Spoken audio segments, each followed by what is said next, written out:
Terima kasih Anda masih bersama kami. Kita ada di segmen terakhir membahas terkait dengan lawan jaringan perdagangan orang atau TPPO. Di malam hari ini masih bersama dengan Pak Guntur dari Kementerian P2MI, lalu Bang Alfon dan juga Kang Oleh dari Komisi 1 DPR RI. Saya langsung ke Pak Guntur. Pak Guntur, Anda akan ke Myanmar menindaklanjuti beberapa hal. Apa yang kemudian akan dilakukan oleh Kementerian P2MI? Ya, Kementerian P2MI mendugaskan kami nanti rencana akan ke Myanmar, tapi sebelumnya kita akan ke Laos dulu, Pak. Ke Laos Karena dulu. sebenarnya di situ ada segitiga yang mungkin sudah sering kita baca di media bahwa triangle berbahayanya online scam itu ya Laos, Kamboja, Myanmar. Ya. Tetapi online scam itu bisa di mana saja, Pak. Seperti Pak Alfons tadi sampaikan. Artinya di Jakarta bisa, di Sidra bisa, di Sulawesi bisa. Artinya dia bisa tumbuh di mana saja. Selama masyarakat tidak aware, tidak peduli, tidak melawan, tidak kemudian memberikan kesempatan, ruang. Karena itu kejahatan digital, Pak. Digital itu tidak memiliki pilihan tempat. Dia semua tempat bisa dilaksanakan, asal sepanjang ada koneksi dan lain sebagainya. Artinya semua negara itu berpotensi menjadi tempat perpindahan dari saat ini Kamboja yang sedang dilakukan monitoring oleh pihak internasional gitu ya. Bahkan kemarin kita ketahui bersama kan kalau tidak salah di bulan Oktober di akhir konvensi PBB, di situ ada khusus membahas mengenai kejahatan siber internasional. Artinya internasional sekarang sedang getol-getolnya memperhatikan mengenai kejahatan siber ini, karena itu betul-betul memberikan dampak terhadap para korban yang luar biasa. Bayangkan kita kena scam commerce, Pak Alfon mendapatkan ketipu, Pak Alfon mengajak saya, kemudian saya ngajak teman saya, 5 bulan stop, akhirnya bukan si penipu yang ada di Kamboja yang dikejar, tapi Pak Alfon dikejar temannya, dikejar sama tetangganya, dikejar sama saudaranya. Bayangkan beliau sudah usia lanjut, kemudian depresi, apa dampaknya bisa perangkat kesehatan, bahkan bisa bunuh diri. Seumur hidup hilang. Ya, itu yang terjadi. Dan sekarang ini di Kamboja, kemarin data terakhir yang kami ketahui bahwa masih ada 110.000 sekian warga kita yang ada di sana. Tentunya kita perlu pikirkan bersama apa yang disampaikan oleh Pak Oleh tadi, seandainya suatu saat kita ingin menyelamatkan mereka itu tentunya kita harus memastikan bagaimana evakuasinya dan sebagainya. Mudah-mudahan mereka bisa sekarang ini menyadari bahwa saat ini berada pada tempat yang berbahaya. Kemudian di situ teman-teman perwakilan RI kan sudah menghimbau, mengingatkan, ayo yang pengen, yang merasa di situ berbahaya, dia membuka layanan hotline, pengaduan, manfaatkan itu, gunakan itu, kemudian hubungi pihak KBRI, ada beberapa proses yang bisa diikuti. Saat ini bahkan sudah 500 orang yang mendaftarkan deportasi mandiri kayaknya, dan itu mudah-mudahan yang lainnya mudah ikuti. Kalau kita ikuti bersama berita kan sudah mulai bermunculan ya, ada beberapa kota itu di Baphet, di Poipet. Nah, artinya apa yang terjadi kemarin di Sertum itu bisa menginspirasi yang lain untuk mulai tergugah sadar. Lah yang sana sudah kembali, jangan sampai yang di sini berangkat lagi nih. Itu pencegahannya yang paling utama. Kita sekarang Pak Menteri sudah menggalakkan Desa Migran Emas. Desa Migran Emas itu tentunya bisa menjadi basis semuanya, Pak. Basis data, basis informasi, basis cegah, basis tangkal. Karena informasi satu desa, bayangkan dia bisa memiliki data berapa warganya yang bekerja di luar negeri. Nanti akan diintegrasikan dengan data kami di Cisco, akan ketahuan mana yang prosedur, mana yang tidak prosedur. Nah, yang tidak prosedur di luar negeri kan tentu perlu kita data. Di mana dia bekerja, bagaimana kondisinya, apakah aman dan tidak. Itu tentunya basis paling bawah, tadi disampaikan oleh Pak Oleh dan Pak Alfon, tentunya mulai dari tingkat bawah memiliki kesadaran bersama untuk mengingatkan, menginformasikan, sehingga tidak ada lagi calo-calo di tingkat desa. Tidak ada lagi sponsor-sponsor yang menipu dan lain sebagainya. Karena sebenarnya orang-orangnya kelompoknya itu saja. Itu kan tentunya asal kita memiliki moral dan semangat yang sama, peduli terhadap warganya. Bahkan kadang-kadang kita agak sedih juga, Pak. Ada yang berangkat bekerja tanpa prosedur, sepengetahuan suaminya, diantar dan lain sebagainya. Tentunya kan mereka tahu itu kuncinya adalah permasalahan terbesar yang kita tangani di KP2MI, pengaduan masalah pekerja migran, itu hampir 90% itu adalah PMI non prosedural. PMI non prosedural. Ya, artinya yang pekerja migran yang tidak melalui prosedur. Tentunya dia tidak terjamin kesehatannya, kemudian tidak memiliki BPJS, kemudian mengalami penyiksaan, mengalami gagal pembayaran gaji dan lain sebagainya yang mengadu. Ini kan menjadi kok pemerintah harusnya sebelum mereka berangkat diingatkan dong. Gimana kita mau ingatkan orang berangkatnya tidak prosedur. Nah, ini kan menjadi kunci bersama. Nah, ini bagaimana ini kita cegah yang sudah ada di luar negeri ini kita berupaya melindunginya bisa berdua cara, Pak.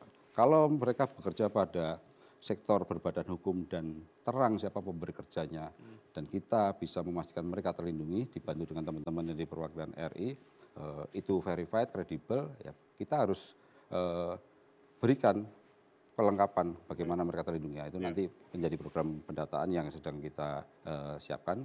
Yang di sini sekarang pemerintah melalui KP2MI sudah memberikan program peningkatan aktivitas free. Ada di tahun ini ada 41.000 CPMI yang kita siapkan. Pak Menteri sekarang juga sedang menggodok peningkatan atau sekolah vokasi migran. Sekolah vokasi migran ini orang yang mau bekerja ke luar negeri nanti bisa masuk di sekolah vokasi migran kita atau lewat sekolah rakyat yang sekarang sedang digalakkan oleh Pak Presiden dan SMK Global yang dari Menteri PMK itu nanti akan di kelas 3-nya ada kelas migran. Jadi kita berikan kompetensi bahasa. Karena bekerja ke luar negeri itu harus punya kompetensi bahasa, salah satunya skill bahasa.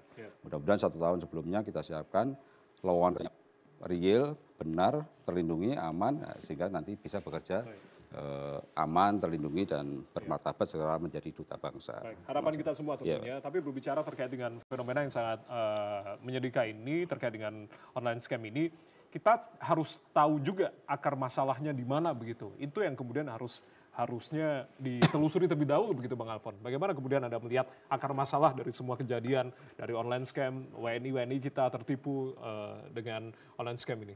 Akar masalahnya di mana sebetulnya? Sebenarnya ini masalah demand dan supply. Demand dan supply. Jadi secara tidak langsung tingginya online scam ini menunjukkan bahwa penetrasi digital di Indonesia cukup berhasil dan cukup baik, itu positifnya. Sehingga masyarakat mendapatkan manfaat yang besar dan orang yang melek digital banyak banget, ratusan juta di Indonesia. Nah, otomatis dari sisi positifnya ada di digital banking, e-commerce semua, tetapi dari sisi negatifnya ya orang yang ingin menyalahgunakan ranah digital ini dengan online scam.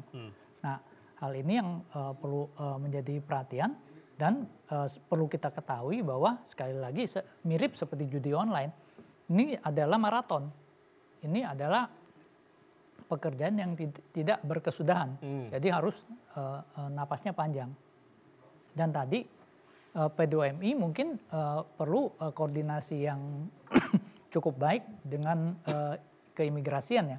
Apakah nanti mereka punya database yang baik, lalu dari imigrasi dari Dukcapil memberikan data penduduk, ya kan, sehingga mereka tahu kalau bisa sih mantau dengan percis ini kemana, Lalu kalau untuk daerah-daerah kantong-kantong dari tenaga kerja itu mungkin perlu ada rekomendasi khusus. Jadi dari imigrasi contohnya misalnya, nggak bisa kasih paspor sebelum ada rekomendasi dari kelurahan atau siapanya sehingga ada yang bertanggung jawab gitu loh. Kalau misalnya lolos juga, nah itu yang perlu dilihat mengapa. Apakah ada keterlibatan orang dalam begitu atau oknum? Betul. Ini yang jadi harus telusuri ya. Itu dari sisi pekerja migrannya, tapi dari sisi scamnya, nah secara teknologi kita juga harus berperang. Yang tadi dari Komdigi, dari BSSN, dan mungkin juga saya pikir mungkin teman-teman di ranah digital Indonesia juga banyak pertas-pertas yang tahu juga.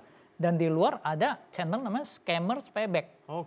Jadi mereka ada yang scam, mereka malah menjebak scammer itu, lalu malah dihajar balik gitu loh, malah di scam balik, dikerjain karena mau ngadu pinter ya enggak, yang scam kita orang-orang IT kita nggak kalah pinter.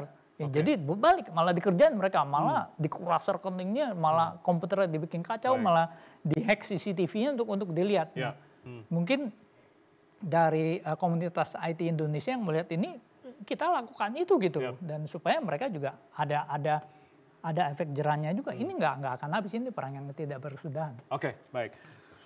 Perang yang tidak berkesudahan itu yang menjadi garis bawah dari Bang Alfon. Saya langsung ke Kang Oleh. Kang Oleh, artinya kembali lagi kita harus mencari sumber masalahnya, akar masalahnya di tengah kondisi yang tidak baik-baik saja begitu. Artinya angka pengangguran juga sangat luar biasa begitu, belum lagi PR terkait dengan kemiskinan begitu. Ini yang kemudian harus kita breakdown terlebih dahulu. Akar masalahnya sebetulnya di mana, Kang Oleh, yang harus kita perhatikan. Dan ini juga tidak hanya berbicara juga terkait dengan tadi pencegahan, penegakan hukum, tapi kita lihat juga akar masalahnya sebetulnya di mana. Kang Oleh. Saya rasa tentu soal kemiskinan ini hal yang pokok ya. Karena memang kita juga tidak bisa mencegah atas niatan mereka untuk memperbaiki taraf hidupnya. Kan seperti itu. Hanya saja negara wajib memberikan fasilitas dan memberikan perlindungan. Nah, yang paling pokok adalah kejadian Myanmar, kejadian Kamboja ini, sudahlah pemerintah harus menjadikan hal ini adalah hal terakhir lah. Hal terakhir. Bagaimana kita bicara ke depan. Saya rasa ini harus duduk bersama antara BP2MI, Menaker, kepolisian, tim cybernya, imigrasi, dan Komdigi. Melakukan perumusan bagaimana cegah dininya, modelnya seperti apa. Karena kalau memang tidak ada rumusan yang disepakati bersama, saya rasa ini akan diulang lagi. Yang kedua, tentu harus melakukan penindakan. Baik. Terutama kepada agensi-agensi yang ada di Indonesia. Tindak dulu, karena memang hari ini saya rasa tindakannya hanya sebatas misalkan pencabutan izin. Saya belum mendengar tentang pidana terhadap TPPO ini. Nah, oleh sebab itu penindakan ini tidak hanya sebatas pencabutan izin, tetapi dipidanakan. Ya, mudah-mudahan dengan dipidanakan menjadi efek jera bagi agensi-agensi yang lain. Baik. Saya tertarik dengan Pak Purbaya misalkan, bahwa agen-agen impor-impor baju bekas ini selain ditutup juga dipidana, bahkan disita kekayaannya. Ini juga bisa dijadikan role model. Karena kalau misalkan tidak ada efek jera dari agensi, maka dia akan mengelabui, mencari cara. Karena orang jahat ini kan satu arah tertutup, maka dia mencari lubang-lubang yang longgar. Nah, oleh sebab itu saya rasa efek jera harus dilakukan, lakukan pemidanaan dengan hukuman seberat-beratnya, kalau perlu miskinkan, karena ini sudah merusak tatanan kehidupan berbangsa bernegara, dan bahkan bisa merampas hak asasi manusia. Nah, ini kan kejahatan yang terorganisir. Kalau kejahatan ini yang terorganisir, apalagi mens reanya sudah terencanakan, saya rasa gak usah ragu untuk dipidanakan dan dimiskinkan. Artinya Kang Oleh tidak hanya tadi negara hadir, tapi juga negara harus juga melakukan tegas secara hukum begitu, tindak pidananya harus juga diusut begitu, tidak hanya duduk secara bersama-sama lintas sektoral, lintas kementerian lembaga, tapi ini adalah ketegasan, alarm bagi kita semua. Ada beberapa pesan harapan yang tentunya sudah dituliskan di logo arah angin TVRI, seperti halnya pesawat kertas ini dari Bang Alfon, agar semua instansi terkait bersatu dalam koordinasi melindungi warga negara Indonesia atau para diaspora, para pekerja migran Indonesia, lalu juga melindungi pekerja migran Indonesia adalah tugas pertama dan utama. Mari bersama-sama cegah dan juga tangkal PMI non-prosedural terutama di Kamboja. Itu harapan dari Pak Guntur. Kita terbangkan tentunya pesawat arah angin TVRI ini kemudian kita harapkan menjadi hal yang ini kerjasama semua pihak begitu. Tidak hanya media tapi juga semua pihak. Terima kasih sekali lagi Pak Guntur sudah bergabung bersama kami, Bang Alfon. Terima kasih, Kang Oleh, terima kasih sudah bergabung bersama kami di Arah Angin TVRI. Saya Ardianto Wijaya, mewakili teman-teman yang bertugas mengucapkan terima kasih atas kebersamaan Anda. Selamat malam, sampai jumpa. Terima kasih banyak, Pak Guntur.